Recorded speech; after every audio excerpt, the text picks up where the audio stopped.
Welcome to the magazine segment. Now, every year, Kenya loses approximately 30,000 children to diarrhea and respiratory infections. This translates to an average of 100 children per day. That is a perfect public school class. Now, however, this disease can often be prevented by the simple habit of washing hands with soap, a habit that has been proven to reduce the incidence of diarrhea disease by over 40%.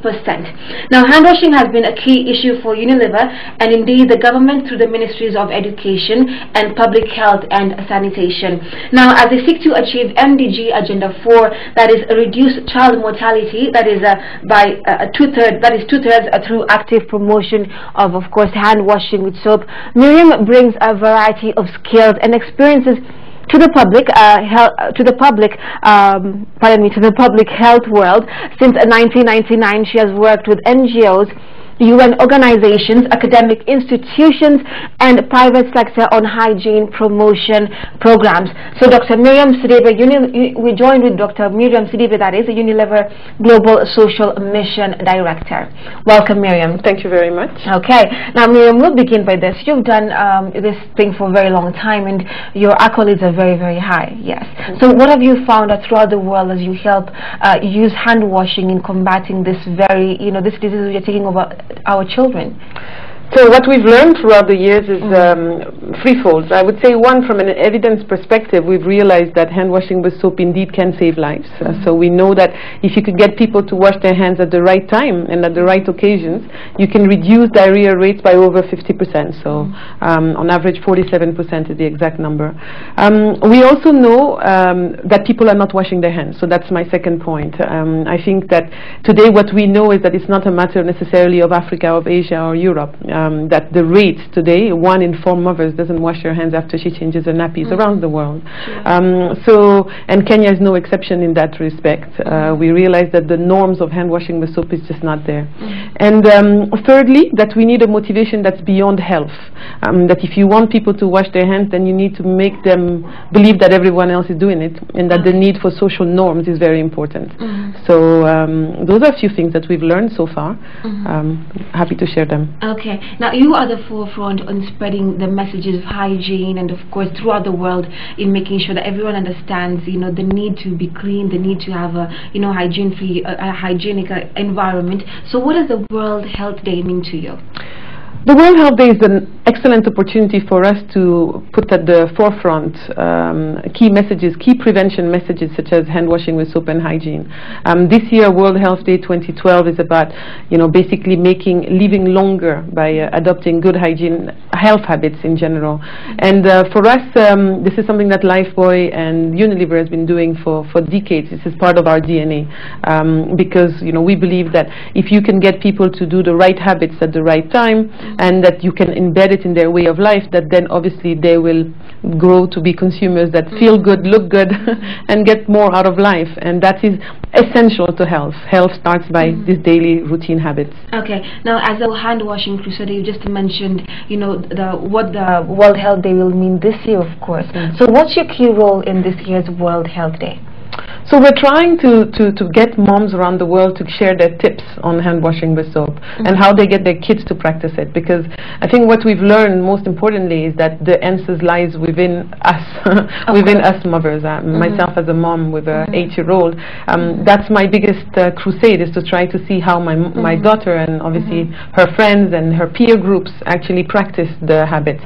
So we are running a Facebook competition, for example, where we are getting moms across the world to share their tips on hand washing with soap with their kids. We will make sure that we continue spreading our message on health and hygiene across the world as well on this particular World Health Day. Now, you've mentioned you're a mother, and sometimes getting children to constantly wash their hands and telling them, you need to do this, can be a bit taskful, especially when they become playful or they want to pretend they've washed their hands well because you've told them to, and they want to make sure that you see it. So how do you make sure you instill into a child the basic needs and necessities on why they should wash their hands to avoid this disease which you just mentioned earlier? I think most importantly, children need to be. I mean, one of the things that I've learned is that you need to make them ambassadors of their own destiny. I think once they become ambassadors and they feel that they're carrying a message that they feel important about, it becomes much easier for them to feel without shame that they can remind their peer group around that. So I think that's a very important message. I think second of all, just ensuring that soap and water is available in the homes, because you can talk about the message, but if in reality the practice is hindered because actually the water and the soap is not available in the homes, it makes it difficult. And thirdly, obviously the parents need to be role models. Of course. Because I think ultimately the child always will model. So if you talk about hand washing before food, but you tend to forget it before you start eating, then the child will say, well, this is something that we say, but this is not something that we do in my house. Okay. Now, you've been posted to Kenya as a global mission director of this particular cause. So what are you doing to make sure that you leave a mark in Kenya when it comes to hand washing and hygiene? So it's a pleasure to be posted in Kenya. I'm very excited to have an opportunity to be able to impact the landscape and the environment in terms of health and hygiene. We have many things that we have planned on our communities, on Unilever in general. So our objective is to change the behavior of 1 billion people across the world. The contribution of Kenya is about 8 million. So the way in which we plan to reach this 8 million is, one, obviously set up schools program. So we are working with PSI, we're working with WUSUP, so the Water Supply for the Urban Poor and Population Services International, and the Ministry of Public Health and Sanitation, to ensure that we get hand washing in schools for about 500,000 people. 500,000 people. 500,000 students this year. So this is only for this year, but then it needs to accumulate to about 8 million by the time we get to the MDG 4, so 2015. So that's obviously that. The second thing that is very important is obviously our programs to moms, because as I said, moms are very important reinforcers of the behavior, and we need to make sure that we target the moms, especially the new moms.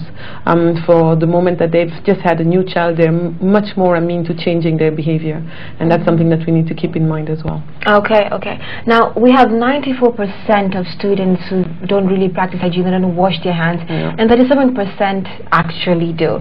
So why the case? What happened? Well, if they are evolving in an environment where it's not made normal to wash your hands, then you don't. I think normal. I like normal, that. And I think because I think ultimately the most important word to keep here is norms.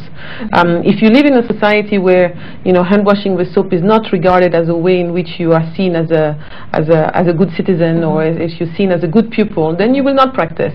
So I think the reversal that needs to happen is, how do we create schools that consider hand washing, the use of their toilets, as the norm?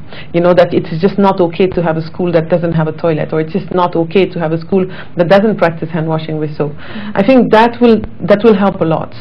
So I think it is very important that we work not in silo, but in partnership with the government, with the NGOs, with the parents, to make sure that we get these habits into the schools. Okay, when it comes to campaign to make sure that people get this message, especially whether it's adults or young people, what's your most passionate campaign that you've done so far that you feel, yes, it had an impact till now? Of course, you've done many, I'm sure, but the one that you felt had the greatest change. I think that in terms of advocacy and profiling hand washing with soap, I would say Global Hand Washing Day is, and it's coming again on October 15th. It's the 5th year we are celebrating it. It's one of the global campaigns that we developed with our competitions, but we worked very hard to make sure that it becomes a forefront of profiling hand washing with soap. It's about celebrating hand washing in one day, and it allows us to be able to at least put it on the agenda and trigger the change that we need. Now, diarrhea is one of those diseases, like I mentioned earlier, when we began this interview, that is taking on your children, respiratory infections. So is there any other disease that has been highlighted and pointed out that is also gotten by the lack of hygiene and, like you said, washing hands? So I think there's obviously all the skin infections that one can transmit. There's everything around eye infection, which is very tangible, because if you're a pupil and you're going to school and then you get eye infection and trachoma, that's that becomes a big issue. So I would say, I mean, it's not only that we need to deal with mortality. I think morbidity is very important for school-age child. And speaking of that, just to interrupt you there a bit, are you rather conducting any awarenesses in schools to make sure that even teachers, are able to, put it somewhere in their subject, even if it's for like 5 minutes, in making sure that these children understand the need to do so and how these diseases can become fatal in future? So I have to say that a lot of governments over the years have actually integrated hand washing in the curriculum, and they need to be applauded on that. So there is a lot of hand washing integrated in curriculum. But teaching is not equal practice. Just because you teach doesn't mean necessarily you practice. And I think that is one of the key takeouts from the curriculum versus changing behavior. And that is very clear in terms of what exactly we need to think about. This is where we see our role as a brand. This is where we see our role as a corporate company, as a reinforcer of this behavior. And that's something that we need to keep in mind. Okay. So what will it take for Kenya to make sure that, as a country, we achieve MDG4 rather, by 2015? So I mean, I don't think we could take here I can talk about the bold ambition of achieving all of the MDG4, but I can at least talk about the contribution that we can make in terms of hand washing with soap, and then obviously the potential reduction in terms of diarrheal disease and respiratory infection. I think it will take a couple of things. One, it will take significant resources from brands like Lifebuoy and Unilever to make sure that we land these programs at scale. It will take partnerships with government, partnerships with NGOs, so that make sure that we leverage the right network so that we can scale up.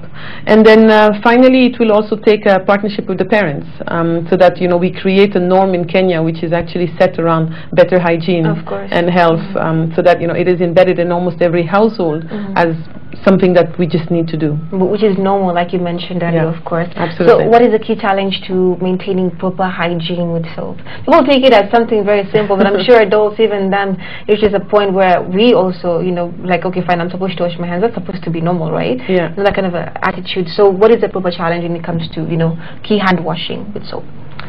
I think the biggest challenge is I would say facility is always an issue. So what we've found out is that if you put the soap and the water in one place, then people tend to remind. Because the biggest issue is not actually creating a conscious behavior, but creating an unconscious behavior. Because what happens with hand washing with soap is it has to be something that you do almost naturally. It cannot, because it's something that normally you should have embedded in your childhood growing up, that when you pass the sink after you come out of the toilet, you automatically use it and wash your hands with soap. But if you have grown up in an environment where that setting was not necessarily clear for you, or the routine was not actually set up for you, then this is what we need to embed with our program. So make sure that people practice it enough so that it starts becoming a habit. I think that is one of the biggest issues, obviously, that we're facing. And then I keep coming back to norms because it is my favorite word. But it's about creating these new norms where we have new communities, new families that say, well, I'm a hand washing family for sure. Of course. And it's not something to be ashamed. If someone come into my household, before they touch my baby, I ask them to wash their hands. That is also key important. I know. I have a son, and whenever that happens, I'm like, okay, fine. Before you touch my baby, please wash your hands. Make sure you do so. Now, when it comes to rural areas, like you said, there are many places with no facilities to make sure that this is happening. Are you also making sure that you have campaigns out there in rural areas of Kenya to make sure that these children are aware? Because they don't know. You'll find them running on the streets. Absolutely. They've played with dirt. They'll go to class and they'll touch books and stuff, and they'll go back and still eat with the same. Absolutely. And I think the rural community is a very important target for us. We've got rural programs all across the world. We've run one of the largest rural outreach program ever done in the world, with touching over 130 million people in India. We are setting out what exactly how we'll be entering the rural in Africa, because ultimately the health and hygiene needs to go to the people that need it the most, and ultimately our products are not supposed to be necessity. They're supposed to be they're supposed to be for everyone. They're not luxury, I meant to say. And then soap is basic. So even when you go into rural household, whether it's a laundry bar, whether it's a multi-purpose bar, or whether it is a Lifebuoy, the reality is 97% of households have access to some sort of soap. So it is the regular usage and the general awareness of the right occasion that's lacking at this point. So it's a very important target. At this stage for 2012, we're thinking of schools, but we will be targeting rural areas starting in somewhere around Kisumu. Okay, that is now in making sure that you try and get them facilities, and if I may also ask, sensitizing them also? Absolutely, absolutely, sensitizing them, mobilizing communities and village elders so that they can welcome this sort of initiatives, and that people are not offended because we talk about hygiene, but rather we can make a joke out of it, but then raise it up the agenda as well, because it is actually not a joke. Exactly, because you just said that, and people may wonder what's the big deal about talking about hygiene, but at the same time when you look at the rates and the scorecards and you see how many mortality rates of children who have died because of diarrhea and respiratory infections actually becomes something key and disturbing. On my next question, anything you'd want to add, on hygiene that you feel is important and the public needs to know and understand that despite it may look at it like a joke, this is something important and key in making sure our children, live a hygienic life?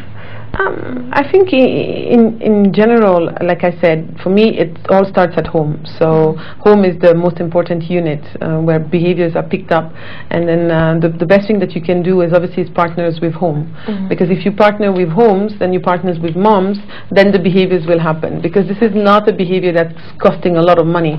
It is not necessarily a behavior that's going to change your household income so much, but it is going to change the way your child brings or not a flu in your household. Of course. And that all of you will get a flu. All of you will get the flu. And then the cost that this has into, in terms of the poor income that people get and having to spend it on medicine rather than, and having to keep your child from school, and then later on he then misses out on the exams because he has missed so many days in school. I think those are things that one doesn't account from the starting point, but it only takes really getting a simple habit into the household for you to get to a point where, it starts making an impact for your family, but also for the environment, because I think everyone can be a role model, and you don't know if you can change everyone, but you can start by changing yourself. Of course, of course. Well, Myriam, thank you very much for coming in today. Thank you for your time and sharing with us this topic that some people may see as simple, but it's very, very, very important. As like I mentioned, you need to look at the scorecards and the rates, and you see how important this issue is. So thank you so much for coming in today. Thank you for inviting me. You're welcome, and all the best with your endeavors. Thank you very much. You're welcome.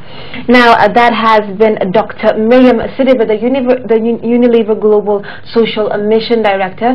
Just told us exactly how hygiene is important and making sure our children wash their hands, with soap after everything they do. It doesn't matter if they're from playing, if they're from, the toilet, whatever it is, they have to make sure that they are clean. And as parents, and of course anyone with the responsibility over children, make sure that these children are, they adhere to rules, and you need to make sure that they actually clean and wash their hands. Well, coming up shortly is the lead segment, and we'll be having our political reporter Michael Mayaka telling us about the story he did yesterday about Minister Eugene Wamalwa. So keep it here.